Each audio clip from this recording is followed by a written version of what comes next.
Today is a special day for me. I'm really excited to be talking to the gentleman I'm speaking with today. I've been following his work for over 20 years, and he's actually been producing this work for a lot longer than that. His magical career began in the 1960s, and he's written for over 30 different publications. He's the author of the Pythagorean Tarot and its guidebook. He's also the author of the more recent Oracles of Apollo, which I look forward to talking to him about today a little bit, as well as his forthcoming book, which is called The Secret Texts of Hellenic Polytheism. And I'm super fascinated to talk with him about that. I'm talking, of course, about John Opsopaus, PhD. Welcome to Inside the Magic Circle. Oh, well, thank you very much. I'm very pleased to be on your program, and thank you very much for the invitation. I'm very appreciative. I'm very excited to talk to you because I've literally been reading. You have a ton of stuff just all over the internet. If you're looking into Hellenic paganism, your name's going to come up over and over again. You've created a lot of material out there, rituals. I mean, so much stuff. It's too much for me to have read, and I've read quite a lot of it. But I mean, I've probably only read a third of it, and that's like literally hundreds of pages of stuff that you've got for free on the internet at this point. But you don't even really, you're not really maintaining that anymore, right? That's just sort of all up there as an archive. Mostly it's up there as an archive. I do add some material from time to time. In fact, I've added a few things this year, but yeah, that's not my main website anymore. Part of that, as you know, was connected with an organization called the Omphalos. It was a networking organization for Hellenic Neopagans and also Neopagans following Roman traditions, starting back around 1990, and because we had no way of getting in touch with each other. And in fact, Sure. Originally it operated through snail mail, and then I moved on to the internet when that became available. And so that's not so necessary anymore. I mean, there's lots of organizations, there's lots of ways of connecting with people, and so it's just not important anymore. But under that, I had my own part of that, a section of it called the Bibliotheca Arcana, where I put my own rituals and theoretical writings, poetry. You have a wonderful multi-part piece on there on sort of Pythagorean doctrine. When did you write that, and how much do you think that your views are still that way today? Well, I think it's a little hard for me to remember when I wrote that, maybe around 2000. I'm not sure. If it's the one I think is this the Pythagorean theory of the elements? It's got that in it, but it's a whole Pythagorean scheme that sort of talks about, it's pretty wide ranging. Yeah, that was published in parts in Circle Network News, which is now defunct also, unfortunately. I forget the dates are on it, but I would say roughly 2000. And as far as I know, I haven't read it, to tell you the truth, recently, but I don't believe I've changed my view substantially on that. I mean, a lot of that is, pretty much traditional Pythagorean stuff integrated. I feel like I've kind of integrated it, but then especially it's focused on the elements from a Pythagorean standpoint. It seems like you sort of view Neoplatonism and Pythagoreanism as sort of being essentially the same. Is that correct or incorrect? It's partially correct. I view them as very closely connected and intertwined. And as you may know, Plato was supposed to have got a lot of inspiration from the Pythagoreans of his own time. And so in that sense, there's a lot of Pythagorean ideas underlying Platonic ideas, especially in dialogues such as the Timaeus. Right.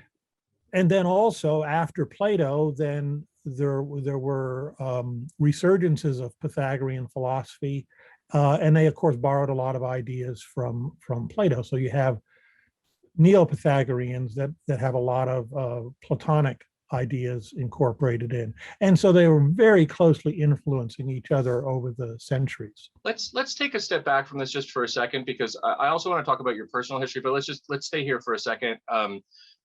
First of all, the dialogue that you just mentioned, Timaeus, that's probably Plato's dialogue that is the most kind of cosmological. He discusses the creation of the world, and that's where when you think of the Platonic solids, those 5 objects, they're discussed there, and their relations to the elements are discussed in detail there. So it's an interesting. It's very different from most of the other dialogues in that I mean. Socrates isn't even the speaker in that section, is he? It's someone else whose mouth is sharing all this information. So that's different to begin with. Socrates is just sort of like sitting back and allowing someone to run the show for a while. But let's talk for a second about Plato, Pythagoras, and Socrates. Give me a quick sort of summary of them, and start with Pythagoras just for. Yeah, so Pythagoras, he's a semi-legendary figure. I mean, I don't think there's any doubt that somebody named Pythagoras lived and taught doctrines of the sort that are attributed to him. But as far as we know, he wrote down nothing himself, which would not have been unusual for spiritual or philosophical teachers at that time. It would have been mostly oral instruction. And in fact, the reports we have of the way the Pythagorean brotherhood, although women were admitted also, but the Pythagorean group, the way it operated is that there were at least 2 levels of initiation, and you really didn't even get to see Pythagoras until the 2nd level. So he taught these spiritual disciplines, very much based around mathematics, the divinity of the numbers in particular, but many other things too. It was a whole system, even a political system. And this is something that sometimes people don't realize, is that these ancient sages often were also political organizers. That the Pythagoreans went around, talking about Pythagoreans in his own time, to the various sort of Greek colonies in Italy especially, and they reorganized their political systems. And this later got them into trouble, because the people that were organized out of the politics didn't like that. But in the ancient world, a sage was often a lawgiver, and a lawgiver was often a sage. So these 2 things went very closely together, because the sages were getting inspiration from the gods as to how society should be organized, and also when they should go off and start a new colony or do something else like that. So this was the sort of group that the Pythagoreans were. There was a lot of secret knowledge, and their knowledge was expressed in these very terse symbols, they were called symbols. We might translate that, but they're really more epigrams that are they usually have some kind of bizarre literal meaning, and then a symbolic meaning or metaphorical meaning, which would be taught to the initiates. And we have some ideas what some of them meant, but we really don't know, because none of this stuff was written down. And so all of the writings that are attributed to Pythagoras and to most of the Pythagoreans are much later. Sure. Which doesn't mean they're false, but they're much later. So yeah, go ahead. Pythagoras seemed to have an incredibly ambitious structure for his teachings and in what he expected of his students, and yet he had a lot of students. So I know it's sort of speculative to look at this, but what were they going to gain as a result of the 5-year vow of silence, and then only being able to listen to him after that, this sort of stuff? What was it that was going around? This is what you're going to get out of Pythagoras's teachings. What was it that drove people to be so excited about it? Well, as I'm sure that Pythagoras is reputed to have coined the term philosophia, meaning the desire or dedication to wisdom. Yes. Yeah. And so I think that that's what they were looking for, and that's what they're looking for all of the ancient philosophers, was a way of living better, more wisely. And that would mean with more enjoyment, of course, as part of that, but just in general, living better, I guess is the best way to put it, living better. And so I think that's why most people went to philosophers, went to teachers, wise people, and in particular why they went to philosophers was to live a better way of life.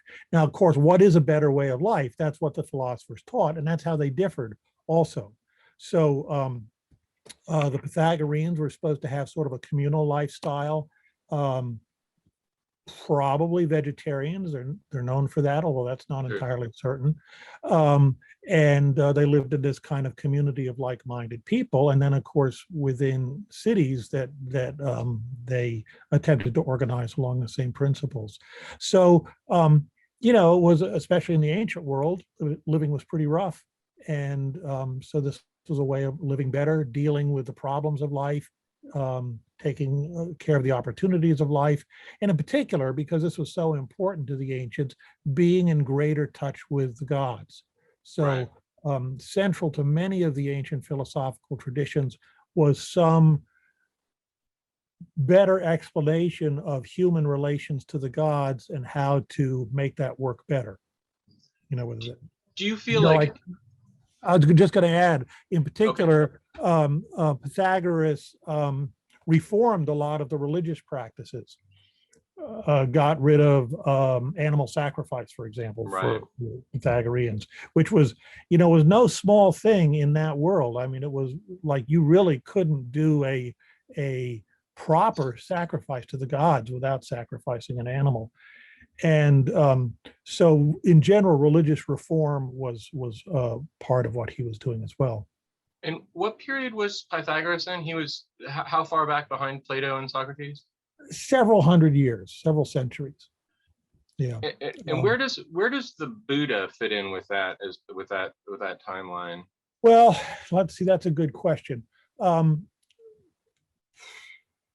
I thought he was semi-contemporaneous with Plato, but I could be wrong. Yeah. I don't have the dates in front of me, especially for the Buddha. To my mind, he's maybe a couple centuries before Plato.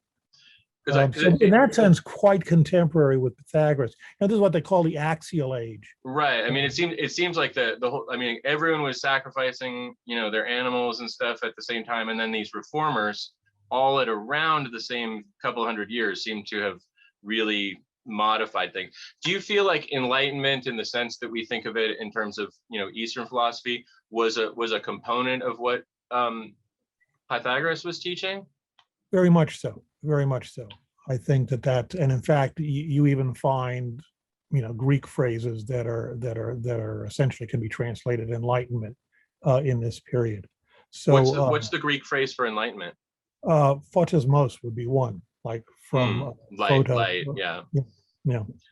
So from Pythagoras, let's move to Socrates.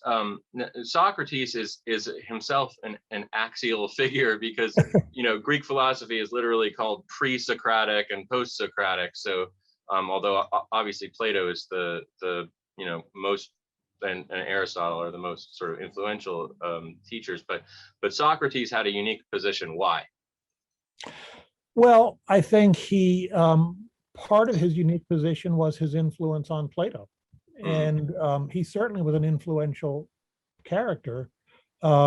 He was quite influential within Athens of his time, and I think he brought a critical mindset to Greek philosophy, because of course we've got all of these pre-Socratics. Not so much of their stuff survives, but some very interesting stuff. Sure. And a lot of it was speculation about the natural world. What is the world made out of? Sure. Is it made out of water or fire? Mind or fire or something else? Yeah. And one of the things he did is say, well, that's all fine, but really what's more important is ethics. How do you live? Mm-hmm. And if ethics is important, well, then how do you address ethical questions. And so, that's especially what we find in Plato's early dialogues, which are the more Socratic ones, is, most of the time they don't reach a conclusion at all. No. They did, but what they do is kind of show how you can talk about these things and how you can think about them. And in particular, the thinking about them, this dialectical process of investigating the ideas, that is, I think, a crucial part, both in terms of making a more, what we normally call a rational approach to philosophy, but from a more Platonic standpoint, it's saying, if we believe in this realm of ideas, of eternal ideas, how can we explore that? How do we discover what's there, and how and answer questions and find some knowledge about this realm of forms? And so, at least in the form that we have Socrates' thought from Plato, right. That's what a lot of it is about, is exploring that. But he's also that's sort of the conventional description of Socrates, sort of the first true philosopher in sort of a Western rationalist kind of sense. But I mean, he also had his daimonion, this spirit he communicated with. He got his marching orders from the Pythia at the Temple of Apollo at Delphi. And, there's all sorts of legends about him. He had a miraculous birth, just like the Buddha, and so did Plato, by the way. And so did Pythagoras. So you see, there's sort of a pattern here of these spiritual leaders being, sometimes even considered semi-divine, having a sort of miraculous birth, and then executing these programs for the gods. This is a really good segue for the moment. Let's talk about the miraculous birth of you. So how did you come to be fascinated with this subject and devoted your life to it? Well, that's a good question, and I thought you would probably ask it, and so I thought about it, and it's really hard, actually, I have to sort of trace the threads back, and I don't remember them so well. I mean, so I do remember back in the 1960s, when I was in my early teens, that like many other people, probably especially many people that age, I was fascinated by magic. And I remember I was making my own grimoire out of tea-aged paper and stuff like that, and hand bound and all that stuff. And I was collecting spells and what have you from where were you finding folklore books? Well, folklore books, nothing that we would consider a legitimate grimoire. Mostly folklore books, stuff like that, where people would present some of these things and discuss them. And so it was hard to do. It was hard to find. Yeah. And I was also doing, as it turns out, parapsychological experiments. I wrote to J.B. Rhine and corresponded with him a couple times, and got a set of his Zehner cards that you use for doing ESP tests. And so I was working on that. So I was obviously interested in that kind of stuff. I also was very interested in Greek mythology and mythology general. In fact, I remember the first two books I bought when I think they still have it, but they had this bookmobile that went around from school to school, and they would sell books to students. And, Scholastic is what it is now. I don't know what it was back then. Yeah, so your parents would give you a little bit of money, and you could go buy a couple books. And the first couple books I remember that I bought were actually mythology books. One was Greek mythology, and another one was mythology of all lands, or something like that. Do you remember which Greek mythology book it was? Well, I could tell you, because I don't have that first copy, but I actually bought another one at a used bookstore just because it was important to me. And I don't remember. It was a thin book though. So it was intended for children. It wasn't Edith Hamilton's book? No. That was my first Greek myth. Yeah. Yeah, I got to that later, certainly. But it was, just a little thin book, that had maybe half a dozen stories in it or something like that. And we're both getting contacted by the outside world right now. Yeah, I can shut that off if you want to hit that out or something. Someone had a snake in it. I don't think it could get crazier than that. So, so anyway, and another one. I again, like I said, I just don't remember the authors. Sure, no worries. But I just wondered if it was the same one I had. Yeah, no, it wasn't Edith Hamilton, although that certainly was a valuable book for me later when I got into it more. So I've had an interest in Greek stuff and in general mythological stuff for a long time. Then I thought, oh, what was I doing in high school? I was introduced to Carl Jung's work through his Man and His Symbols, I think it's called, at that time, sort of a popular book that introduced his ideas. And I was also studying Pyotr Ouspensky, a student of Gurdjieff. Yes. And I was very taken by his stuff. Because I've also, I'm kind of a science geek too. And so right. I was very much intrigued by the way he kind of combined scientific and mathematical ideas with the more mystical stuff. I don't think I've ever understood the mathematical part, but yeah. Well, so obviously with the Pythagorean stuff and everything, that is one of my inclinations. I do like number mysticism. I think that it's probably one of the more interesting parts of mysticism for me, but mathematics itself is not something my strong suit.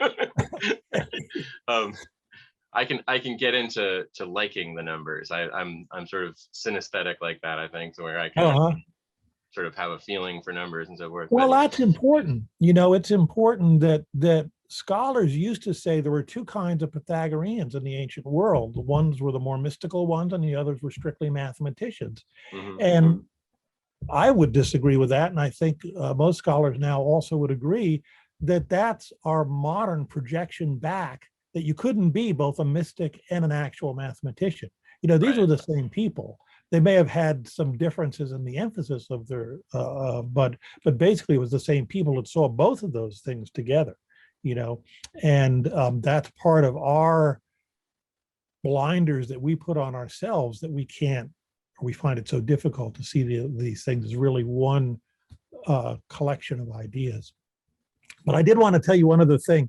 When I got to college, a friend of mine and I, we had similar sorts of interests along these lines, found this whole section of the university library that was filled with occult books. And it was some old lady, I don't recall her name, had bequeathed it to the library when she died, and she'd obviously had quite a collection. And so we just went wild in that part of the library. I remember we found what I'm sure must have been a first edition of MacGregor Mather's translation of the Abramelin book, a big hardbound book. And so we started working through that as best as we could, while still being students. So there was a lot of stuff like that going on, when again, this was kind of late 60s by we're talking about by now. Sure. What percentage of the sort of student population was getting into the whole mystical and magical trip at that point? Not a huge number, but there was an open-mindedness. Like, it wasn't considered crazy, like, well, they might not be interested in it, but it wasn't considered crazy. But again, that's not necessarily, even that is not necessarily a majority position, but there was widespread acceptance, I would think. Again, Eastern philosophy was quite popular. I was going to say, at that time period, it seems like all the young students were getting into, Rajneesh and Babaji, what's his anyway, Sai Baba, that's what I was thinking. All those sort of like charismatic Eastern teachers. Who inspired you in your Western search? Because now you're an inspiration. You've become one of those people, right? You're right. Who was there holding the banner for you, letting you in? I think at that stage it was mostly Greek philosophy, and generally Greek culture. So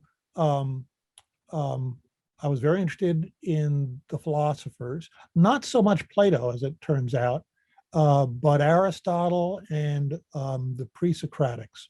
I found the pre-Socratics, and I still find the pre-Socratics very interesting. What was it about Plato? They were, I'm sorry? What was it about Plato that didn't grab you? I think I saw him as too dualistic. And this is a common, I would say, misperception of Plato. And, I felt very much that the mind is embodied, and that as I saw Plato as essentially, and you might say in sort of a Christian sense, rejecting the body, denigrating the body. And along with many other people, I didn't think that was a healthy philosophy. And so I perhaps saw Plato that way. Plato also is frankly more difficult, again, because he doesn't present dogmas. He just kind of presents these open-ended arguments. And so if you're looking for systems or things like that, they're a lot harder to find in Plato than in Aristotle, for example, or even in the pre-Socratics. Even though they're kind of fragmentary, there's still the hints of a system there. So what about Aristotle grabbed you? Well, the logic, I think, again, sort of the mathematical mind frame. I like the logic, but also I'm still captivated by the whole notion of hylomorphism, the duality between form and matter. I think that's a very useful way for looking at many different things. And so I like that. And I liked his ethics too. I thought his ethics was very sort of down to earth and practical and made a lot of sense. So where do you stand on the idea of the world of forms versus the Aristotelian model? Well, that's a good question, and a big question. So, few words ask big questions. So this is, and this is an evolving understanding of my own. So I'll kind of give it to you as it is now. I have become convinced that by any sensible notion of reality or existence, mathematical objects exist. Numbers, geometric forms, in fact, all of the things that mathematicians study. Infinite sets, complex numbers, Hilbert spaces, you name it. They all exist. Why? Well, because they meet all of the conditions of reality. They're public. If different people investigate them, they find the same things out about them. They last for a long time. They last forever because they're literally eternal. They're outside of time. And they're objective, that they have definite properties which you can determine by mathematical methods. So in that sense, I've become a thoroughgoing mathematical Platonist. Well, but we don't want to get too lost in dialectic here, but can't you say the same for all of the more ethical forms as well? I mean, they're there. Even if there aren't humans to enact them, they still are conceptually possible. So they fall in the same category as number, really. Well, right? that's the key question. That's the key question. Do they? And it's a difficult question, and I can't claim to have the final answer to this. Obviously, at the end of some 2,500 years of debate. Right. No, we can end it today. Here it is. I mean, certainly you've been around long enough that you should have the complete answer, I think. So. Well, no, so this is the thing. So one of my other things that I'm interested in is cognitive science and the brain. Mm-hmm. And I think people have been misled for centuries, actually, in trying to understand what concept formation is, psychological universals, and in particular trying to understand them from a more mathematical perspective. I think that many of the concepts that we learn and have are, as Wittgenstein called them, family resemblances. There's stuff that kind of hangs together, mostly because it's useful for them to hang together. So it's not exactly nominalism, but it's kind of that. It's we learn these things on our own or from our parents, from our culture, and so on, and they kind of hang together. And I think part of the problem with traditional Platonism was to claim that all of those things were also forms. And there were debates in ancient Platonism about, the classic example is there a form for mud? Mm-hmm. Because on the one hand, the forms were kind of held up as these very special things, holy even. But, if you consider that every universal, every general term corresponds to a form, then there's a form for shit. Right. And people didn't like that idea. I don't think there are forms for those things. No, you don't. Not eternal forms. Now, what if there's a really, crappy galaxy out there that just, should be gotten rid of? Isn't that sort of like a universal concept for shit? Well, I think so. This is the problem. I think that the true forms, and again, I think the math. There was a reason that it said, over or the entry to Plato's Academy, let no non-geometer enter, is that still the mathematical objects are the best way to understand the forms and to begin to explore them. So I would say that forms exist to the extent that we can identify them precisely to a comparable degree to mathematical objects. So a mathematician, people understood the number 3 long before mathematicians axiomatized the numbers. So if you could understand justice or beauty or truth to that degree, then I'm willing to admit there's a form for it.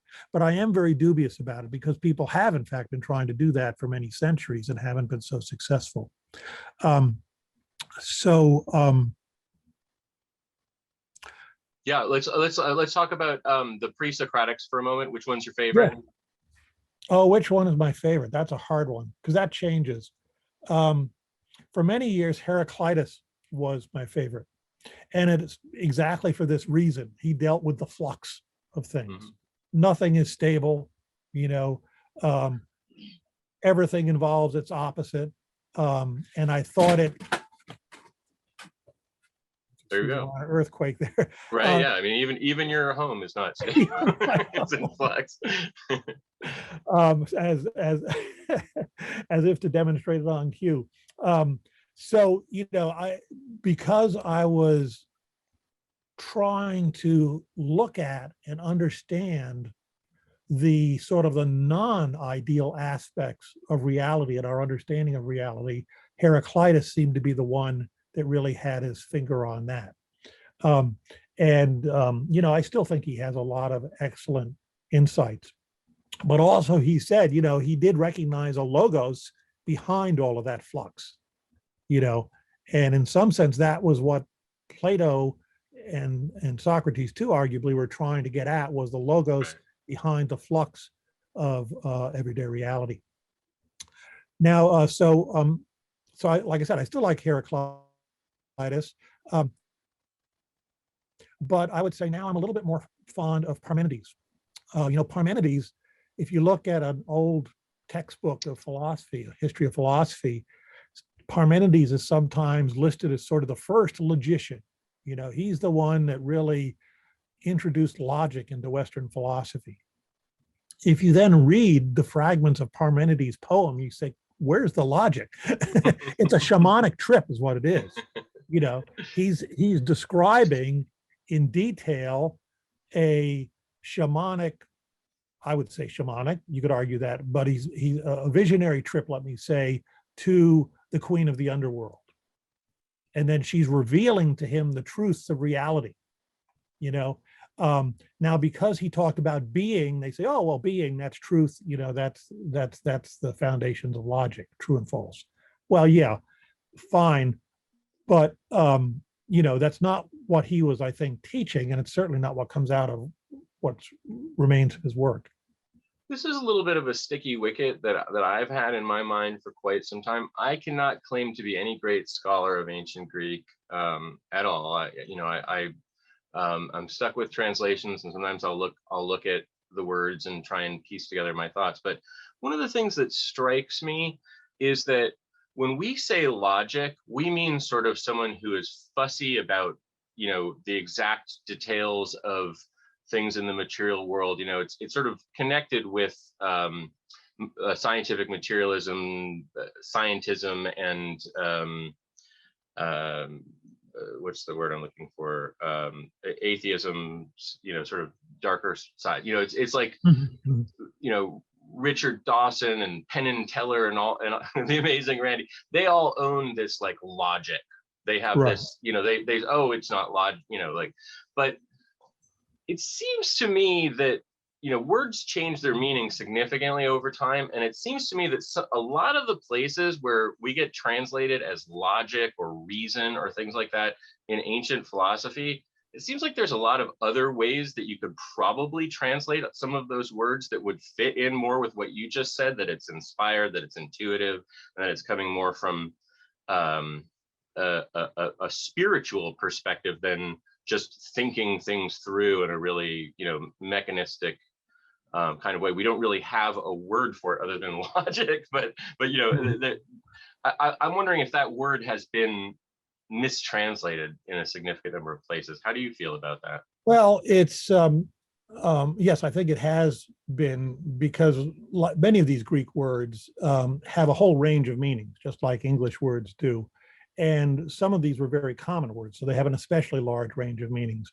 And of course, when you're sitting down to translate something into English, you're bringing your own biases to your interpretation of what the author meant. Now, if you're an honest translator, you're trying to translate it in a way that reflects what the author meant. But, it's hard not to be biased, especially if you have some inclinations about what maybe he ought to have meant, sure, even if it wasn't quite there. So or if you're just convinced because you've been told by your professor that that's what it was meant. So it was. So that's a problem. And I think this is one reason, though. Let me, we have, logos, of course, is a central term in all of this, right. And it means all sorts of stuff. Rational account. I like, if I want one phrase to translate it, I usually translate it as articulated thought. But it could be speech, a speech, rational account, logic, ratio, even numerical ratio, an accounting, like business accounting, all sorts of stuff. Not to mention getting into like the logos in a theological or a philosophical sense. So then we have a term like logike, which logike techne would be the logical art. So logike would be logic. But again, it inherits all of those different notions of what logos is. So I would say they all kind of have the notion that it's a argument, if you like, but it's an articulated argument. What does that mean, articulated? Well, it's words, it's words that somehow fit together into some sort of a whole. which is what a speech is too, right? So a speech is not necessarily a logical argument, but it's a logos. Now we have the other term from Platonic philosophy also, which is dialectic, dialectike, and that is supposed to be sort of a higher kind of logic, you know, and that is getting more at grasping intuitively the way these ideas relate to each other and interact with each other. And to muddy the water even more, we've got noetic, right? Right. Because the nous, that's sort of the higher intellect, and intellect again is a misleading translation, because when we think intellect, we think, oh, that's logic again, right? Or at least it's some sort of very precise sort of scientific thinking. Right. No, it's more intuitive thinking. It's an intuitive grasp of the ideas and how they relate to each other. So at the noetic level, we're trying to get that sort of holistic understanding of the ideas, how the ideas relate, which in fact may be very hard to put into words. That's why the nous is above the logos. Well, and dianoia, which is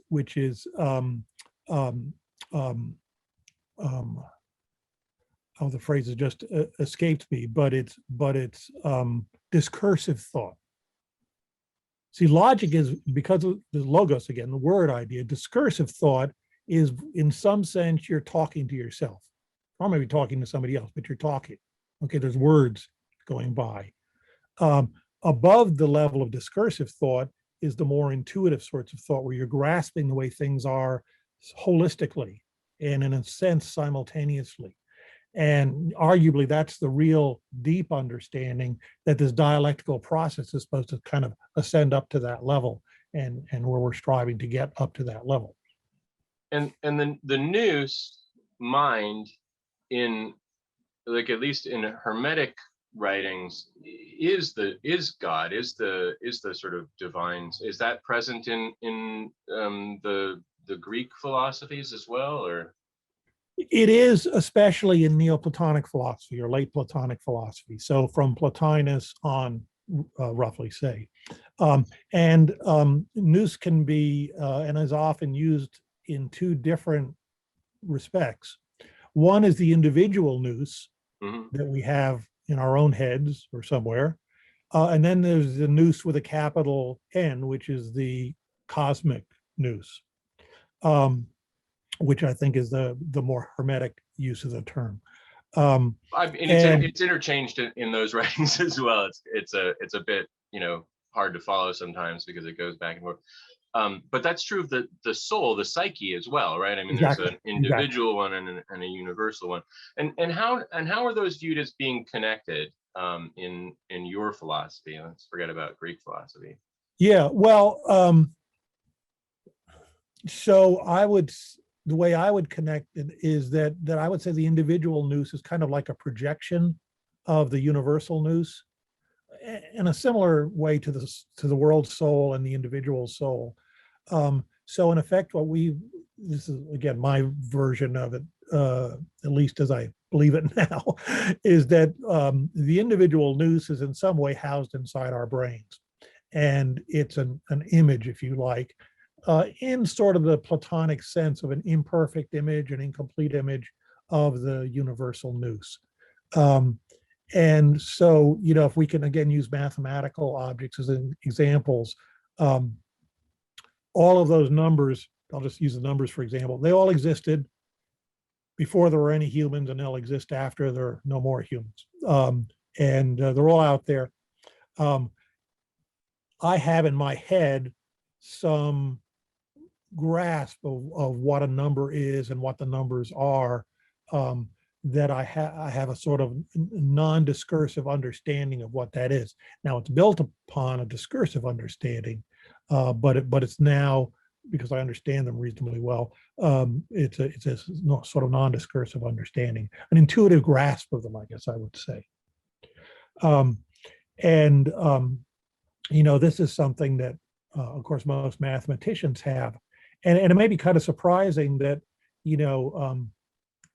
people understood in this sort of sense the numbers, and just talking here about the whole numbers, 1, 2, 3, 4, 5, for thousands of years, from before the time of Euclid and before Aristotle, well, back to Pythagoras at least. Mm-hmm. But they were Well, only and he allegedly learned it all from places too, right? So I mean, it was that's right. But they weren't axiomatized until the 19th century. So it was only in the 19th century that mathematicians said, we understand these well enough that we can set down half a dozen first principles from which everything we know about the numbers is derivable. So you can grasp something and understand it in a fundamental way, even though you might not be able to state precisely these are the necessary foundations for something to be a number. That and people still argue about it too. But it was only where the 19th century where mathematicians were finally able to say, really, this is what the integers are. Now, Euclid had some first principles, but they were incomplete. So these are actually quite hard problems. But the point is, it's the same numbers. Right. We're studying the same numbers that Euclid was studying. We know that, we understand that. At least Platonist mathematicians understand that. You'll find disagreements in the philosophy of mathematics, of course. But so I think it's the same with all of the Platonic forms. And this is something I spend a lot of time thinking about, is what other things are there Platonic forms for? I don't have a definitive answer to that, but I think it would have to be things that we can define as precisely, or at least identify as precisely, because they're out there. So you see, we don't make them by defining them. We point to them, and this is where it gets into spiritual practices like theurgy, because that's what theurgy does too. It uses words and actions to point at things that exist independently and connect us with them, so we can explore them in more detail. So I want to get back down to earth, to your story, but I have one more question on this subject that has to do with the nous and the psyche. When you are experiencing, a state of oneness with the divine, what is happening at that point? Is your nous joining the greater nous? How is that all? How does that take place from your perspective? From my perspective, I would say your nous is very finely or intimately tuned to the universal nous. So I like to use radio analogies, and you're locked in on exactly the same frequency, so to speak. And so in that sense, you're connected with it. Because again, we're not talking about physical connections. We're talking about whatever you want to call them, ideal connections or spiritual connections. And that's a sort of connection you would expect. It's a connection of one spiritual thing, I'll just call it that, to another spiritual thing, the universal nous to the individual nous, which may be a part of the universal nous anyway, but right. but that can become disconnected, kind of disjoint. So Iamblichus, said that the perfect form of mantic arts of divination was to lose oneself entirely in the divine, so that the divine is working through you and you're expressing. Sounds somewhat like trance channeling or something like that, but with an ancient flavor. What's happening to you, the individual, when a god has completely taken over to the point where you are no longer functioning? And this is a very practical question, because it frankly happens all the time. You can put people into hypnosis and they forget everything that's happened to them. And so what is happening to the soul when a god occupies it instead? Well, I would say what's happening there is, again, you've essentially tuned your mind to a specific divine energy. And what you're allowing that divine energy then to do is to basically to control the person's body, including much of their mind. So the ego is kind of offline in a trance state. And but the other parts, which is the majority of our brain actually, are basically, if not under the control of that divine energy, or at least are strongly influenced by that divine energy. And that would have to do with the depth of the trance, again, whether the person is aware they're in a trance state or not, or whether they're completely unconscious. But basically that the person's mind, arguably their brain, has become so tuned to that divine energy that divine energy is then possessing, literally possessing them. And this happens, in everyday life as well. We get possessed by various spirits or daimons when we do something. Fear, sadness, lust. Exactly. When you react and you say, "Why did I do that?" My explanation would be, well, it was a momentary possession, because essentially you had either invoked that energy unconsciously, perhaps, or at least not resisted it. So back to your life. You were a teenager interested in this stuff. How did you enter into a more broader, pagan world? What was your introduction to other people who were interested in the same thing as you? Okay, so through college, I was interested in ancient Greek culture. This is when I taught myself ancient Greek and mythology, all of that kind of stuff, and philosophy. So ancient Greek philosophy, but just philosophy more generally as well. And that was the way things continued pretty much until the 1980s, when I realized, as many people do, oh, I'm a pagan, and essentially self-identified as a pagan. And that then really, it didn't change my interest so much, but it refocused it, because like, oh, well. How did you discover that you were a pagan? Like, how did that that terminology come into your life? Well, actually, I actually remember this. And again, I'm not sure I can give you the name, but so I liked and agreed with much of the philosophy. I found the mythology spoke to me. It was meaningful. The drama and poetry spoke to me and was meaningful. And so for a long time I had felt, in fact, I'd even said to myself, in many respects, I would be much more comfortable in ancient Greece than I am here, in the contemporary world, because I just felt more on the same wavelength. And then I got a nice hardbound translation of Euripides' plays. And the introduction to it was talking about paganism, what sort of and this is what I can't remember, is who wrote the foreword or the introduction. But he was talking about what sort of the essence of the pagan worldview was, and I thought, well, that's me. And I can't say I didn't know that there were other pagans around, because there were druids and other folks like that when I was in grad school, around among the students. You didn't feel connected with them? Yeah, I didn't feel particularly connected with them. And I wasn't connected with any sort of religious or spiritual thing so much at that time. And so it was like, fine, you want to be a druid, that's good. But when I read this introduction, I remember thinking, well, damn, I'm a pagan. And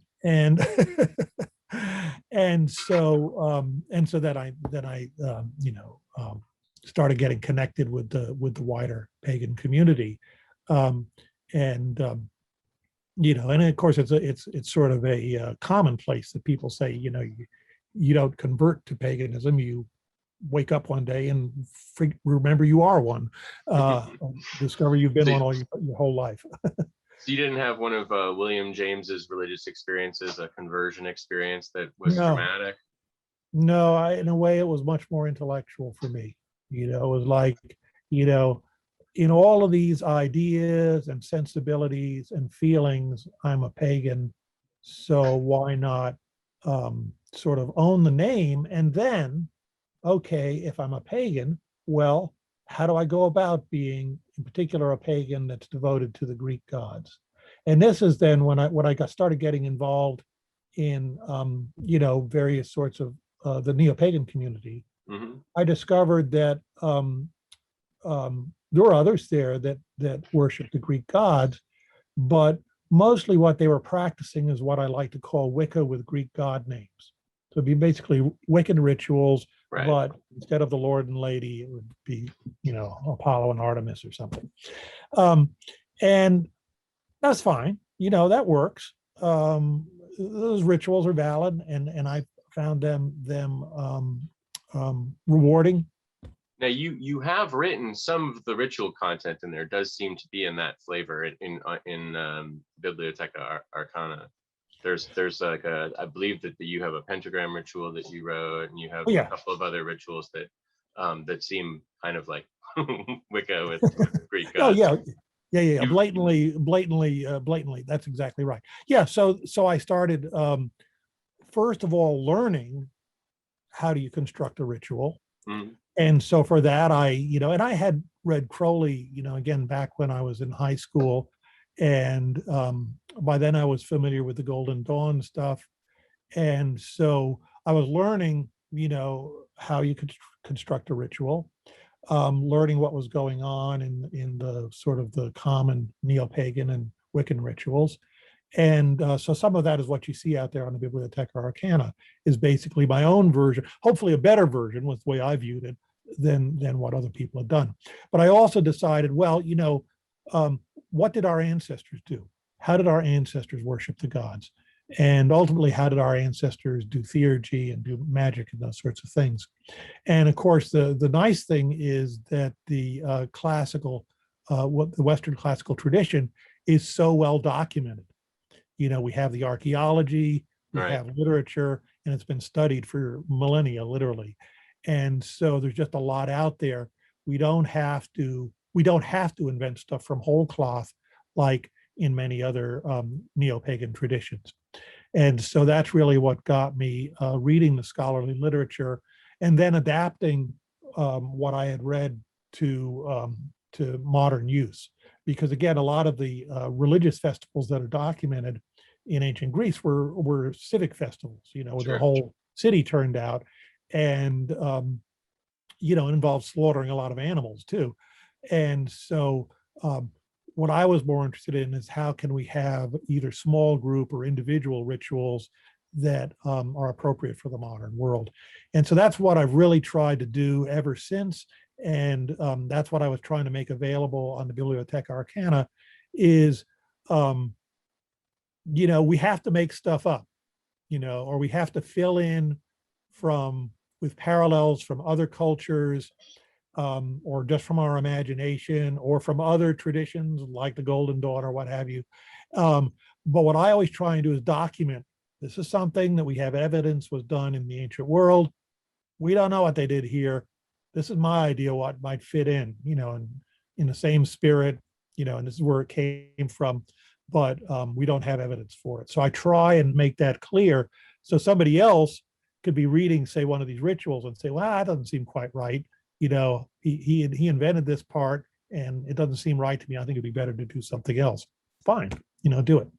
But I want to make clear what has some evidence behind it and what doesn't.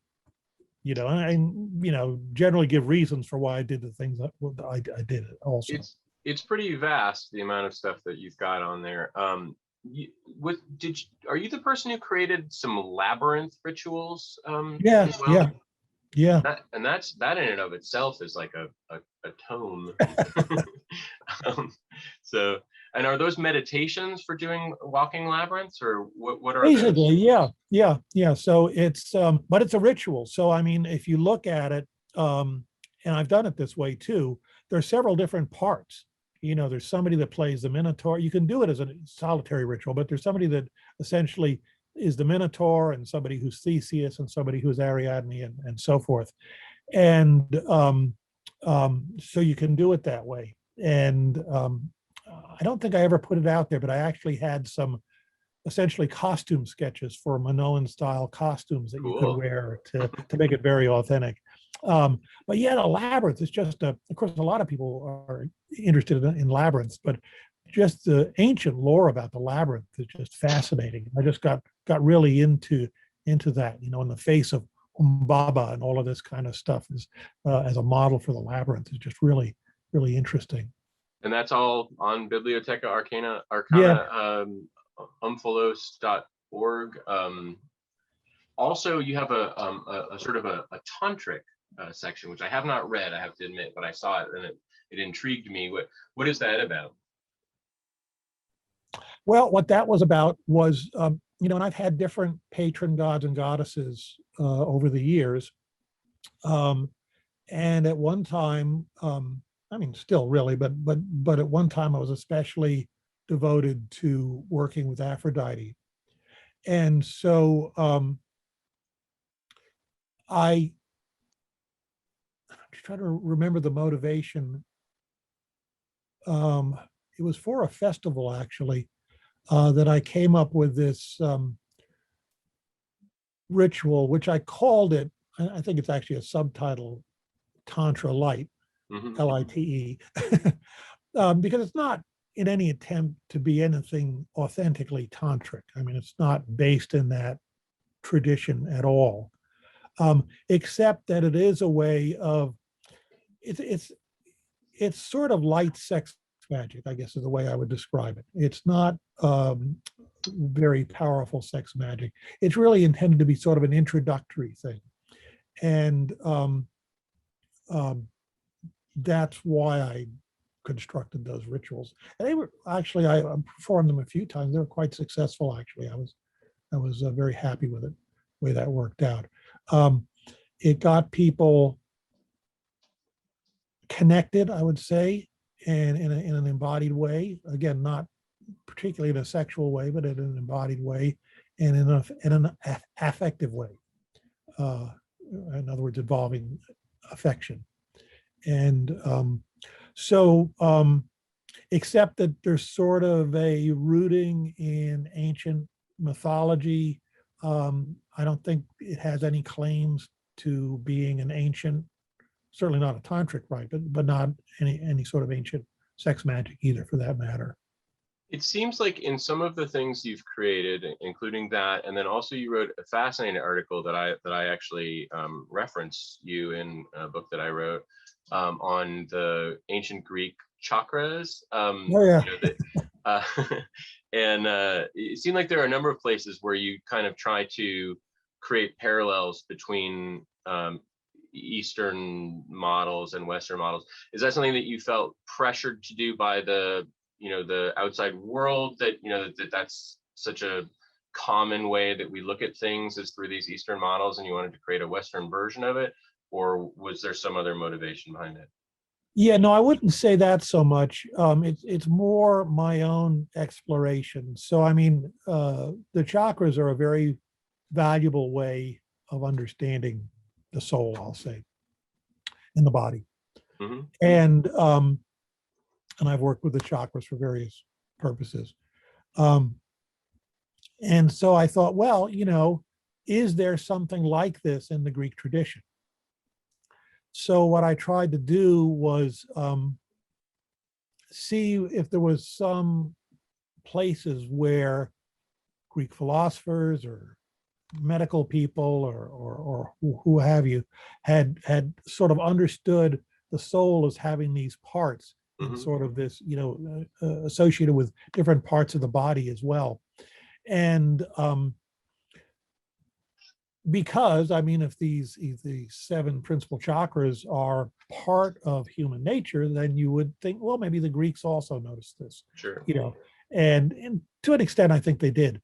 So it was more my exploration about, here's an idea, it seems to be true, seems to be important. Did the ancient Greeks do something similar? Now, part of this is because, I do feel like it's valuable that if you're involved in some spiritual tradition, to kind of stay in that tradition, because the system, the parts work together. They've been tested over many centuries. They work together. And so that's why I don't like being too eclectic and taking a bit of this and a bit of that, because sometimes the pieces just don't go together very well. So if I see something valuable, I try and see, is there something comparable in my tradition, which is the Greek tradition, so that's what some of those things are, is my explorations, and then whatever conclusions I reach for that. I think it's very valuable to look at other traditions, especially to fill in the gaps, because what we have is so fragmentary. I mean, there's a lot of stuff we have from ancient Greece, but it's still very fragmentary. Right. I mean, so much, less than 10% people estimate. So much of what people were really teaching too was oral and never got written down. I mean, we have testimony from Aristotle that there was unwritten stuff that Plato was teaching, and it seems clear that a lot of stuff just hasn't survived for some reason or another. So we're kind of left having to a certain extent. So your first Llewellyn project was the Pythagorean tarot. What inspired you to make that project? The similar concept of trying to. Yeah, very similar. I had been using tarot for a number of years, and found it very valuable as a divination system. But again, it didn't fit with my sort of broader spirituality, because it's from a different tradition, really. And so what I did, was, it actually had kind of an interesting origin. There was a hey, there you go. This is your tarot here. Yeah. Is this still in print or no? No, it hasn't been in print for a decade. And in fact, hold on to those, they're rare. I misplaced the book somehow, or I don't know what happened to it, but so I was looking for it the other day, and I found these, but I couldn't find the book, and I was looking online, and it seemed like it's not available. However, you cruelly mention it several times right at the beginning of this book, as if it would be something that I just got this today, so I haven't actually read that much of this, but I did go through a good bit of it, because I'm a pretty quick reader, but I've only had it for a couple of hours. So, but I do want to talk to you about it, because, but let's talk about Pythagorean tarot first. So I let me mention a couple things about that, because you're actually in luck that you have the cards but have lost the book, because most of the book, and in fact, actually some stuff that's not in the book, is all online in the Bibliotheca Arcana. So if you go to the Bibliotheca Arcana and click on the link that says Pythagorean Tarot, that was all of the original text of the book, by the way, Gotcha. and it's got, in fact, more illustrations. I am thinking about doing a new edition of the book, but it's currently a low back burner project, low priority project. So there may eventually be a new book. But so anyway, what I was trying to do, there's obviously a lot of numerical stuff, there's a lot of numerology going on in the tarot. And so we had an online list of tarot devotees, and somebody suggested, hey, why don't we all have a weekly project that each week we'll all post our interpretations of the same tarot card. And we started with the minors and then worked through the majors. Okay. And so I said, okay, I'm going to do a Pythagorean interpretation. Basically, if the tarot had been invented by Pythagoreans, what would it look like? And that's really what I was trying to do. And in the end, only two of us actually finished the project. But by the time, and it often took longer than a week also, but by the time it was done, I had these Pythagorean interpretations for all of the different cards. And so I then, of course, had the descriptions of the different cards, and I made up my own, so that I could use them.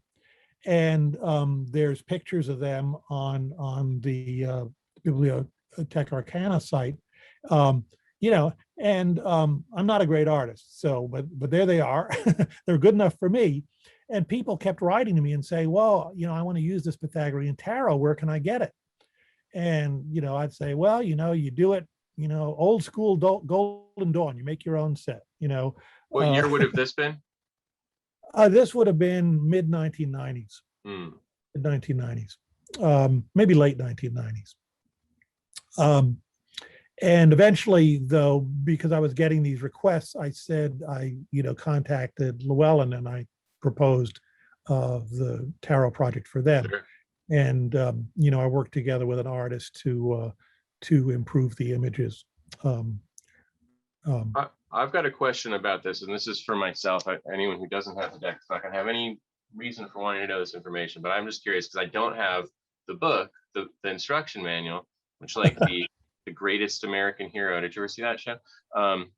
So there's these there's these symbols at the top of the numbered cards, and obviously the middle one is an elemental symbol, but the other ones, what are those signify? They're the qualities. They're the qualities: hot, cold, wet, and dry. So each element, this is Aristotelian stuff. Each element has two qualities. So fire is hot and dry. So that's the if you hold up the cards again, I hold up that first one you had. Yeah, so the thing that looks like a circle with an X in it, that's an archaic version of a theta, and it stands for thermos or something like that, heat, essentially. The one on the right is a psi, and that stands for dryness. And the one hot a little bit and dry. Hot and dry. The one above that then is dry and cold, So that's and water. above that, okay. there's a reflection. I can't quite see it. Sorry. Is, the one above that has cold and wet. Cold and wet. And in each case, and they're all archaic forms of Greek letters. So it's an upsilon or a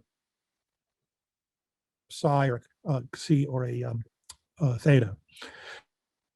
And in each case, the one on the left is the dominant quality, and the one on the right is the subdominant quality.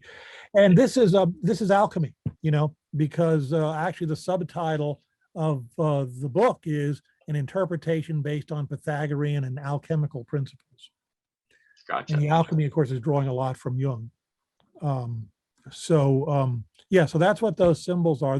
I invented those symbols, by the way. That's not traditional. The qualities are traditional, but those four symbols were ones I invented. So that was my selfish question. Sure. So now, more recently, you've created this book, although the oracle system in it, you've actually been sharing elsewhere as well, right? So this is a formalization of something that you've already been sharing? Yes, exactly. Formalization and updating. So this gets back to what we were talking about. Like the tarot, I had used the I Ching for many years. I had used runes for many years, and but I said these aren't Greek, and they don't really fit very well with the whole Greek thought system. So I said, how did the Greeks do divination? Well, we know about inspecting entrails and observing the flight of birds and that kind of stuff. But I was asking, was there any system similar to these other systems? Well, there is. And there's an alphabet oracle. There's a number of them, but in particular, there's an alphabet oracle where the person seeking an oracle would pick, by some means, we don't know exactly how, one of the 24 letters of the Greek alphabet. And for each letter, there was a line of verse that began with that letter. And that was their oracle. The remarkable thing is these were actually engraved on stone tablets. So we always talk about ancient wisdom and stuff engraved on stone tablets. Well, these were, and they exist. They're in museums and stuff like that. And the text that's used is quite consistent. There's a text that appears on the majority of these tablets. And these tablets, I say call them tablets. They're maybe 3 or 4 feet tall, so they're quite large. Wow. These would be set up in a town square typically. So this is the image of one way the ancients did divination. You would be maybe a traveler or a pilgrim. You come to a city, and this is in the center square. You're wondering if you're going to get mugged on the next part of your journey, or you're going to make a profit on your transactions, whatever. You go up to this thing. Maybe there's an oil lamp on each side. There's probably a statue of Hermes or maybe Apollo. You buy a little oil, put a little oil in the oil lamp. You light the lamp, and then you maybe whisper your question into Hermes' ear, and roll dice, for example, or maybe pick a stone, an alphabet stone out of a pot, and that then is your oracle, with a prayer, obviously with a prayer for the god to give you good advice, and then the oracle would tell you the answer to your question. So we have these texts. We don't, with runes, for example, it's very speculative what these meant in a divinatory context. But this is established. Yeah, this is established. And again, you don't have to believe it, but at least we know what the ancients were doing. And so that's what the book does. It presents those different, aside from just general background information about ancient divination, it presents these 24 oracle texts. Now that's only 24 lines. I mean, that's not much. But again, these were written in Greek. And so these words had a range of meanings. And so, an oracle, if you just sort of take the most obvious meaning of the Greek words, might not seem to fit your question. But when you look at the whole range of meanings, you typically can find an answer to your question. I was going to say a lot of these phrases kind of seem pretty woolly, so they almost could be applied to to anything, which I think is good in an oracle, because then meaning can be established by whatever it connects with in yourself or in a client's mind. I also noticed one of the things you mentioned in this book is making a plate for the letters and rolling something across it or pointing to the plate, making some sort of a space for it. And this is really probably a digression that we shouldn't even be getting into, but I can't help myself. Do you think that do you know what this is? Is the prognosticon? Yeah. Do you think that this might have been used in a similar way to that? Because it's kind of got a concave shape to it in the original version. And, they, for some reason, associate it with divination. I don't really know what do you know about this thing? People ask well, I really don't know much about it, but I mean, I would, with high confidence, say that was used for divination. It could have been used for a kind of bowl divination, where you fill the bowl with water and toss in it a coin or a die or something else, and watch what symbol it settles on, for example. Maybe several symbols. It's because I don't know what those symbols mean. I don't suppose anyone does. Some of them look like pseudo hieroglyphs. Some of them look like regular sort of characteres of it's quite a, and then there's obviously some Greek and stuff in there. So, but within your book itself, the Oracles of Apollo, which I didn't say the title of, I don't think. So you don't settle on just sharing that alphabet oracle. There's a whole other oracle system that you also share in here called the Oracle of the Seven Sages, or is that correct? So yes, that's right. Tell me about that. Yeah, so that's another kind of interesting story. If we've got time, I'll go through a quick legend. Yeah, absolutely. I want to make sure we talk about your new book, but yeah, go ahead. So the story is when Helen was being brought back from Troy, she had a golden tripod, and the tripod was a very important gift, for example, in ancient Greece, award for things. Well, she threw it overboard, and she said she didn't want it around because it was going to be a cause for strife. Centuries later, some fishermen in a particular city had a fishing net out and were hauling it in, and some young men from another city came up to them and said, "We'll give you so much money for what's in your net." And so they said, "Sure." And they took the money. Well, when they pulled in the net, this golden tripod was in it with a bunch of fish. And so they said, "Well, wait a minute. We were selling fish. We weren't selling golden tripods." And the other folks said, no, you said whatever's in the net, it's ours. So this became a big cause of contention, and in fact, was going to lead to a war between the cities. So this is all told in a lot more detail in the book. So they didn't know what to do about this. So they finally went to Delphi, and the Pythia told them, "Give the tripod to the wisest." And so they gave it to the pre-Socratic philosopher Thales. And he said, "Well, thanks, but I'm not the wisest." So he sent it on to somebody else, Bias, I think. And Bias said the same thing. "Oh, I'm not the wisest." So he sent it on to somebody else. And so finally it got to the seventh of the person in line, who I think was Solon.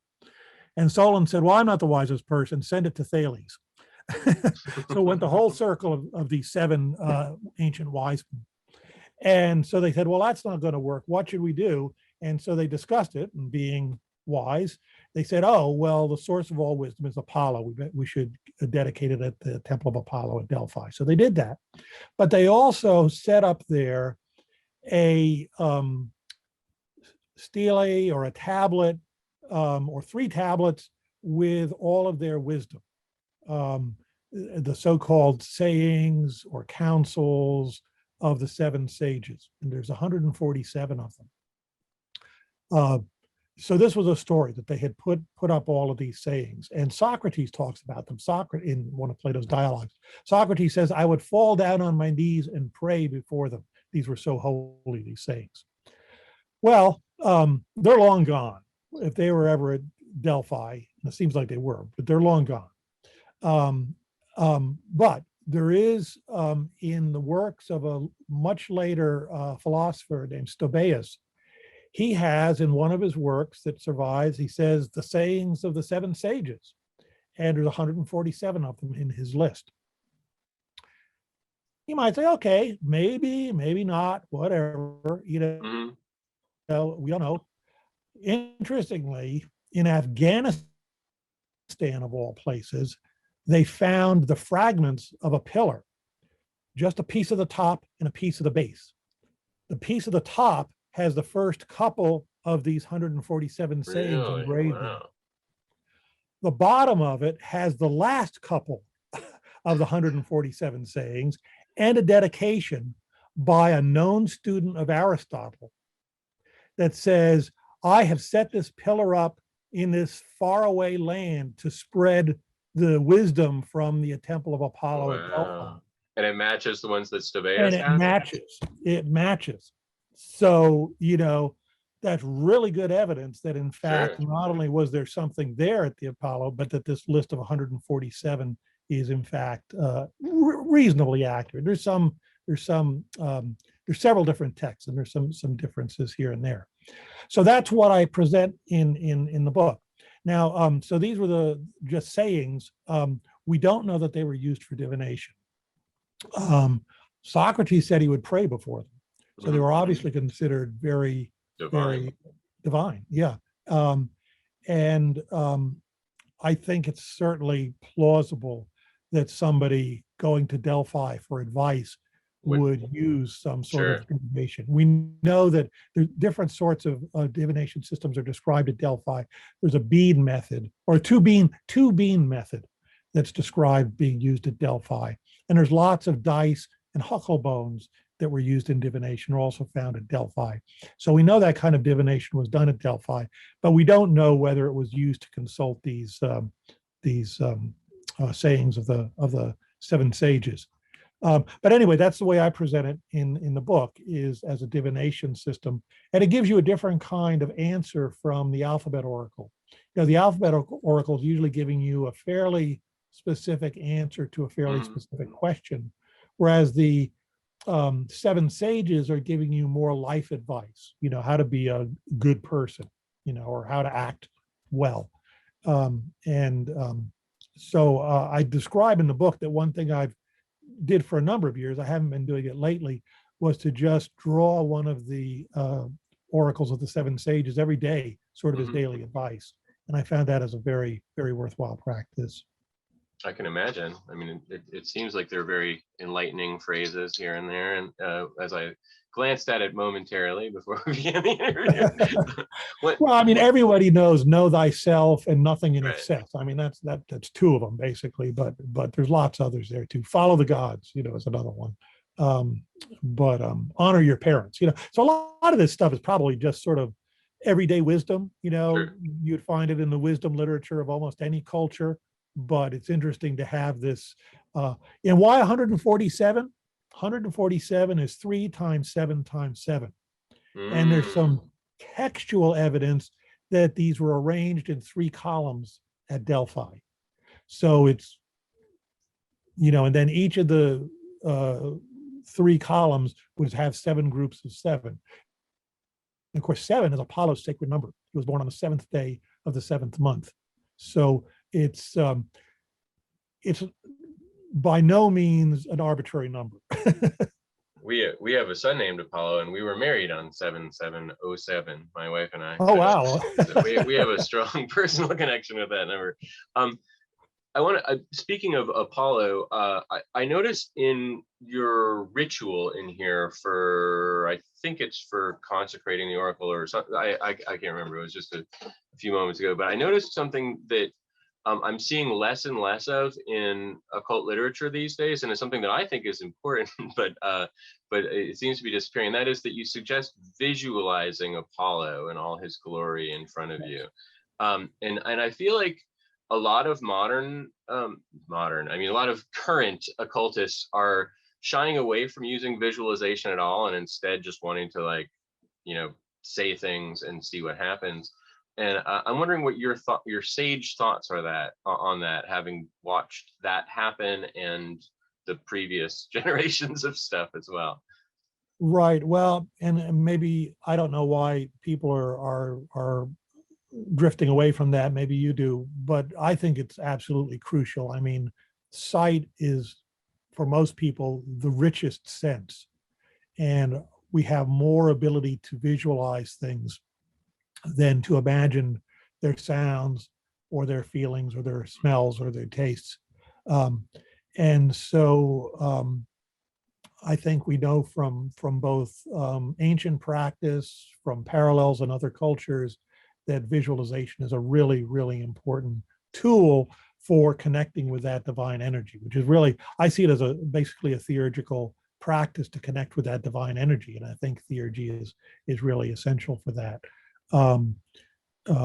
Yeah, so I'm not, the only reason, I just don't know why you wouldn't do that. I mean, unless you think, which some people do obviously, that the words themselves, just as words, have power. Whereas I tend to think the words have power because they're connected to specific deities or daimons. Right. And so using all means to connect to that being is more useful in my thought. I think what is going on is there is a resistance to the idea that it's all just in your head and it's all imagination. And so by incorporating your imagination in the process, people are feeling like they are not doing it to the world, they're just doing it in their imagination. So how would you address that idea? Well, there's a very important concept, and it's sometimes called true imagination. You know, so there's and different terms were used for this, but there's fantasy, which is kind of like when you're just daydreaming or you're constantly sort of making up a story or a series of pictures in your head. I would call that fantasy. Okay, but then there's imagination, and imagination is a very crucial part of the psyche. Of the psyche in the sense of psychology, in Jung's sense, for example, but also in the psyche in the sense of philosophy. Different people put it differently, but Plato, my new book, which we may talk about, makes it the highest part of the embodied soul. So it's the part of the soul that's directly connected to the higher, more divine parts of the soul. So, and this is an important, I think, I would call it a magical skill or a theurgical skill, is to distinguish true imagination, where you're perceiving accurately, but not through your senses. You're perceiving through your imagination, as opposed to just fantasy, which just sort of well, I think about what you want to think about.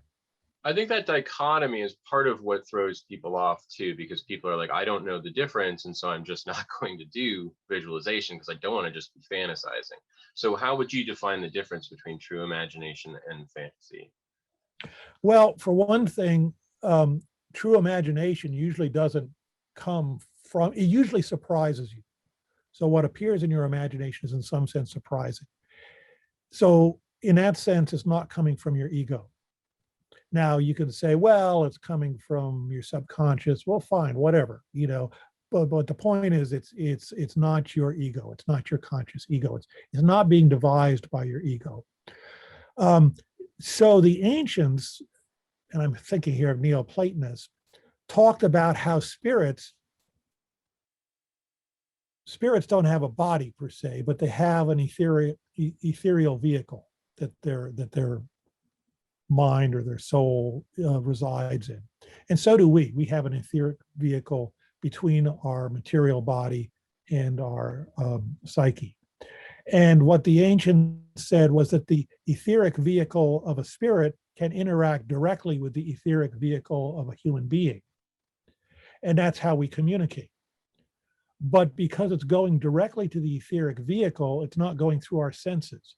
And so sort of the stopping place, if you like, between our senses and the higher parts of our soul is our imagination. So the etheric vehicle is essentially directly affecting our imagination. And so that then, of course, may influence what we see.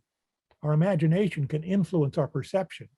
And that's why when we see, for example, in an invocation where you see things changing, it's, I would argue, it's the imagination influencing sense perception. But it can also just be there directly. So it's,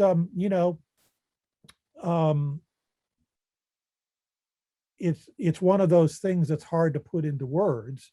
And it's partly a matter of experience. I think this is what you get from, of course, practicing these things, right, and seeing when they work and when they don't work is the difference between true imagination and fantasy. And this is something that's known in many cultures. The philosopher Henri Corbin wrote a great deal about true imagination because it's very important in Sufism and in some forms of Islamic mysticism, for example. Yeah,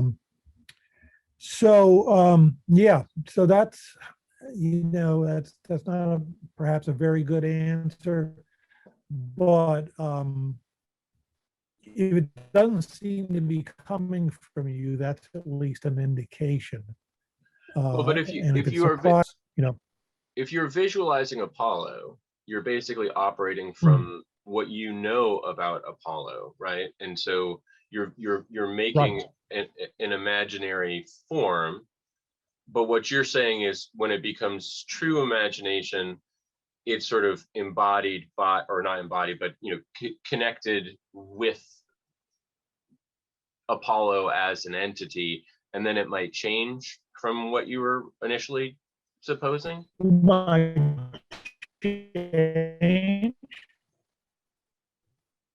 Yeah, so surprises you by what it does. It talks to you, for example, or does other things.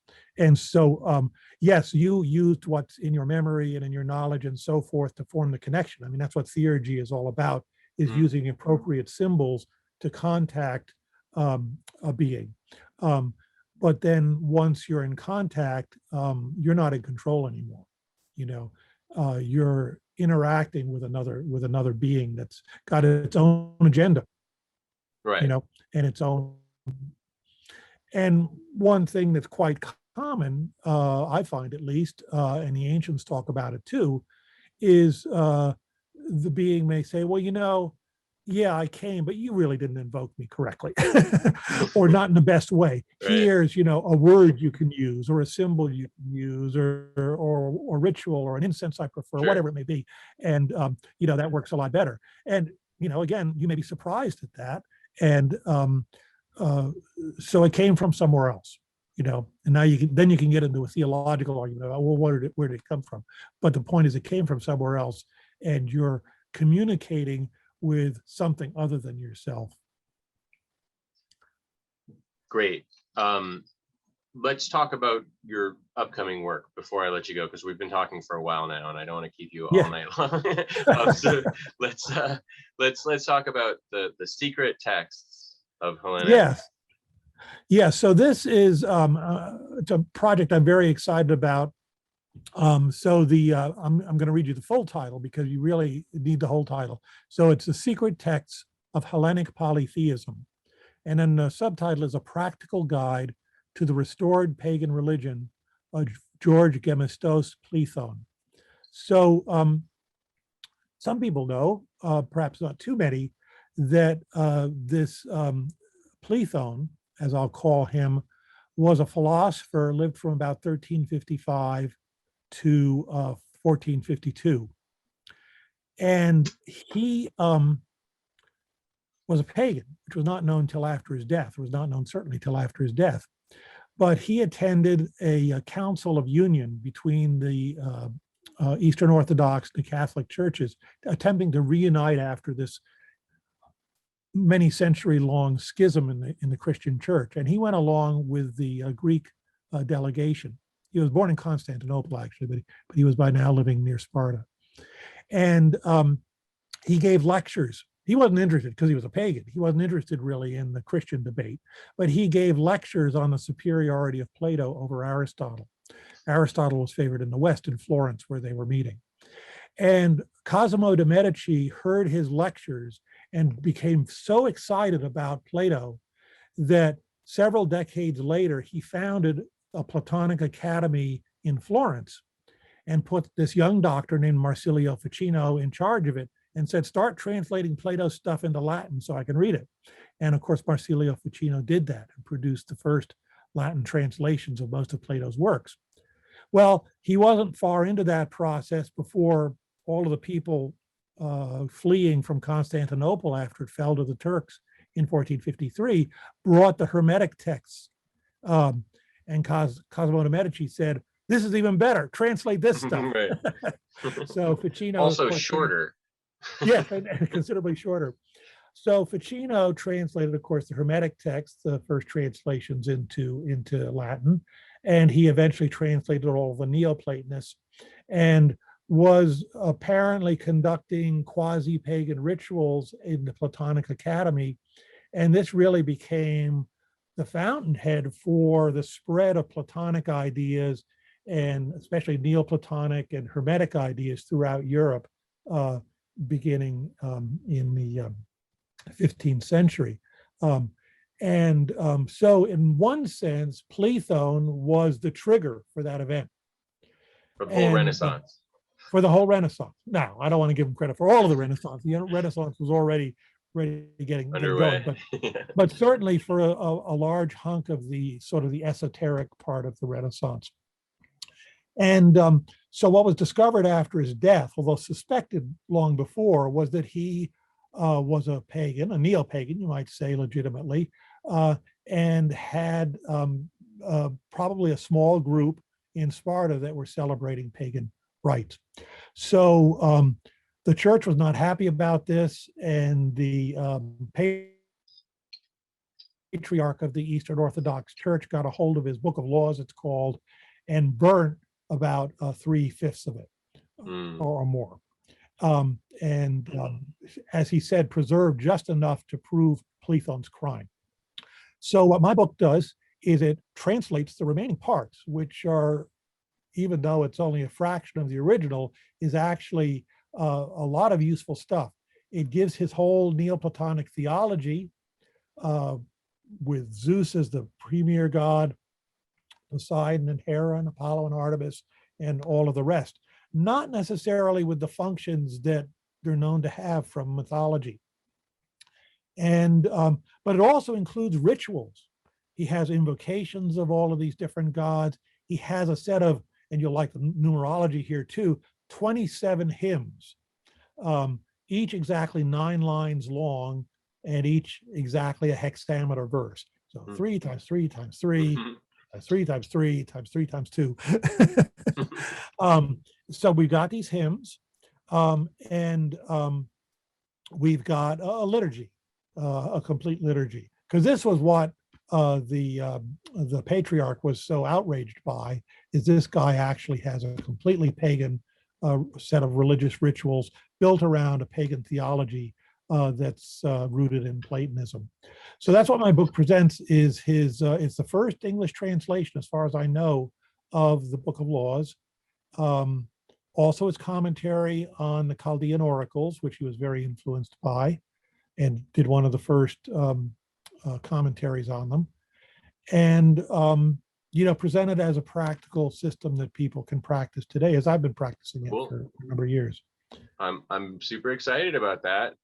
What do you think is missing from that? It seemed like a pretty broad, you know, amount of stuff. What's the other 3/5 of it? Well, what's missing, and I should say I try and fill in these gaps. So what's missing, for example, is more detailed discussion of a number of the gods. For example, he's very insistent that the daimons are all good. And you can see why in the Christian environment in which he was living, he would be so insistent about that. But there are 4 chapters on the daimons that have been destroyed. Okay. So what I do is try and reconstruct what he might have said about them based on what we know he was reading. He gives a whole golden chain of transmission. So we know the Neoplatonic and Platonic philosophers he was reading. So, and we know their views about the daimons, their nature and so forth. And so I do that. I describe that. There's, what else is missing? I'm drawing a blank now. Well, there's a little bit of stuff about he gives the musical modes for performing the hymns, you know, the music, and he explains why these different modes are appropriate for different classes of gods, for example. He talks, he had, I think, 2 chapters on the planets, the planetary spirits. And those are gone. The celestial gods, they're gone. Those are gone. So we have a 1-word description, basically, of what each of the planets' function was. And so again, I filled in that with contemporary astrology, meaning from. Does it seem to match, or? Yeah, it matches. Yeah. So he, you know, he claimed not to be innovating anything. He claimed to be basically reporting, or this wasn't intended for other people, this book, by the way.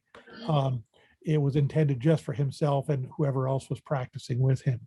And so all of this is supposedly rooted in an ancient tradition that goes back to Pythagoras, and in fact back to Zoroaster. And so he gives a whole chain of transmission. So he's probably also the first person to outline this sort of ancient theology, Prisca Theologia, starting, you know, with Zoroaster or somebody like that, that's very ancient, and then tracing it all the way up through all the way up to Iamblichus, I think, is the last one in his list. He was deeply involved in the Platonic tradition and in general in the Greek tradition. And so it's a very genuine neo-pagan reconstruction of ancient Greek theology. How has it remained so outside of the sort of mainstream of neo-paganism until now? Well, one reason is there was no English translation. So the only publication of it previously is an 1858 book, which you can find online. And it has a parallel French translation. And it's so that's, if you either were able to read ancient Greek or French, then it was accessible to you. It has been studied, not too much actually. It's interesting. He is becoming more popular among scholars in the past decade, I would say. And there have been several books that have come out in the past decade. For a long time, the only book about him dated from 1986. It was Woodhouse's George Gemistos Plethon, The Last Hellene, I believe is what the subtitle was. And it was very good, but he was mostly writing a biography, so he did not translate the whole thing. Sure. He translated a couple little bits. He summarized the rest, and he wasn't interested in ritual, so he just kind of skipped over all that stuff. There's also been some new manuscript fragments that have actually been discovered in the last several decades. And so that's also something that's, and in fact, I would say quite crucial parts. Oh, I should say he also has a whole sacred calendar, a whole lunisolar calendar for the religious rituals and everything. So really, how would he have been celebrating that? He had a little group that he was doing that sort of thing with, or? This is presumed because it was a secret until he died. And so he was accused. There were this patriarch and others said there's, it's a hotbed of paganism. It's a hotbed of heresy. This little town Mistra, which was near ancient Sparta where he lived. And so there were sometimes, there were accusations against him, not using his name usually, because they didn't have the proof. So there were rumors about it. And we have letters between him and some of his students that are pretty overtly pagan, but, he was very canny about, not just skirting the edges where he would get convicted, because you could be tortured and executed for doing pagan rituals. So when is this book coming out? May 2022. Oh, such a long way. Such a long way, but within a year, so that's good. You can actually on my, well, it's in the Bibliotheca Arcana, actually, you can find my translation of the Book of Laws and his commentary on the Chaldean oracles. That's why I say I have been putting new stuff up there from time to time. So they're out there. But your sort of organization of it all, that's what's coming out in the... Yeah, and my presenting it in a practical way, explaining it essentially. So there's appendices that present his stuff, straight translation. And the bulk of the book, though, is me presenting it in a more digestible form, and also providing some context and background for it. Well, cool. I can't wait. I can't wait to read it. Yeah. I'm gonna. I hope that we can talk again. I feel like this is just we're just scratching the surface of the things that we can talk about. But before I let you go right now, I asked everybody this, and I think it's a pretty common question that interviewers ask. But if you were giving a piece of advice to a young person or someone who's just getting started in pagan ritual, magic, all of those sorts of subjects, what would you suggest they begin with? What's a pitfall that you could help them avoid? Well, there's a lot of good stuff being published now. So certainly look at contemporary authors, but try and look at authors that cite sources.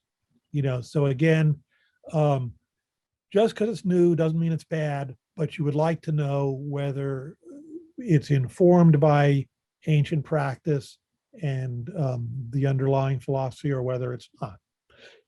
So I would say look for modern authors presenting the material, in a practical way, in other words, to be practiced, that nevertheless cite their sources. And beyond that, then I think if you want to get into it deeply enough beyond what's in those books, then you can start reading the scholarly literature. There's just an enormous wealth of valuable stuff coming out now, because magic, pagan ritual, theurgy have become accepted topics for scholarly research. And it's probably no secret, but some of those scholars are also practitioners. So they have a deep understanding what they're talking about. They're not just doing third-hand scholarship. They have a practitioner's knowledge as well. Not all of them, obviously, not even a majority of them, but some of them do. And so there's good scholarship coming out. We don't have to always go back to the old stuff, the sort of the 19th century stuff. It was great for its time, but they had a lot less knowledge than we do, about some of these things.